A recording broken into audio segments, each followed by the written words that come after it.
involved, the better. I think if every business would do a seminar like yours, that would be amazing. Yes, it would be. And so maybe I'll start a chain reaction that kicks something off in the world with more people running more of these. We'll see.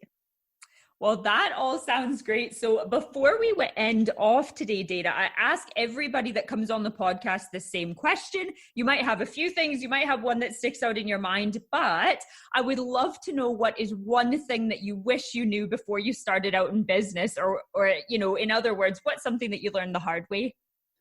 Other than the fact that business banking takes a long time and you should set it up in advance. I've already told them that one, so I need to think about something new that I didn't know. Okay, I don't think I knew when I was getting started how important social media is to get your message out there and your brand out there. So I spent a lot of time thinking website, how can I make this amazing website?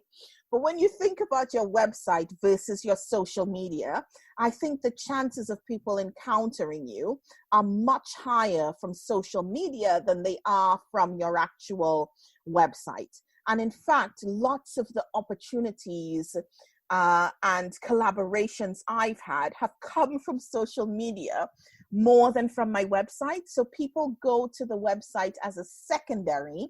Social media is where people find you and feel like they can know you and get some insight about you. So don't downplay the absolute power that social media has to transform your business. I wish I had recognized it earlier. Not that I'm doing a bad job at the moment, but I think I could have gotten there much sooner than I did.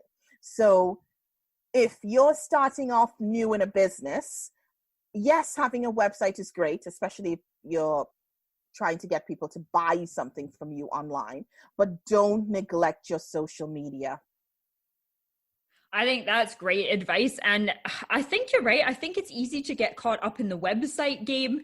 And, you know, it's probably going to be different for like the younger generations because they've grown up with social media. But Exactly. I don't know how old you are, Dana, but I know for me, social media was kind of it came in later in my life. I didn't grow up as a teenager with social media. So I think maybe to me, the website was the obvious choice, but you're right. The value that I've gotten out of social media in comparison to when I was more website focused.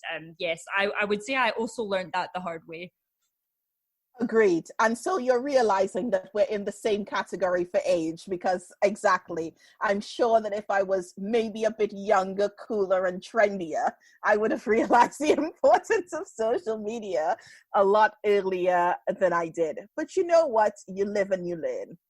You're right. And I think the interesting thing, whenever I ask this question, people always come up with, you know, a couple of things or something that really sticks out that they're like, oh, if I would have known that, my life would have been easier. But it's never in a way that was detrimental to their business or, you know, as you say, you did figure it out. It's just, it's one of these many things that you learn along the way. I'm about 5 years now in business as well.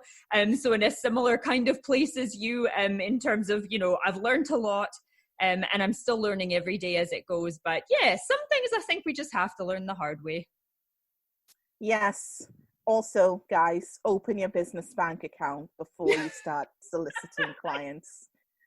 Don't forget that one. That's a good one. That's a good one to stick with. Quite a practical one as well. That's easy enough to apply.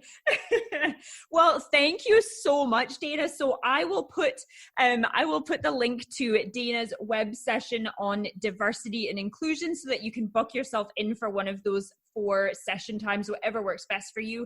I will put that link in the show notes. Can you also tell us where we can find you online? My website is www.danathetrainer.com. That's easy. And if you're looking for me on Instagram, it's Dana the Trainer Limited. Instagram is where I'm most active on social media.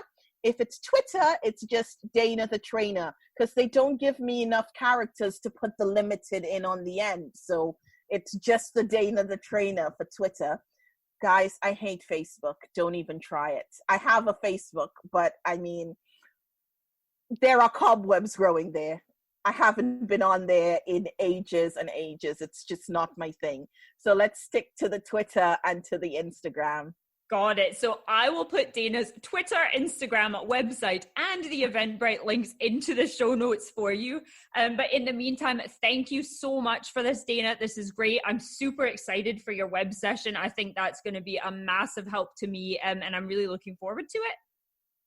Thank you so much for having me. You know, diversity and inclusion is like my favorite topic, and I love talking about myself as well. So win, win, win, win, win. Perfect setup. Thanks, Dana. I'll talk to you soon. Thanks, Rhiannon.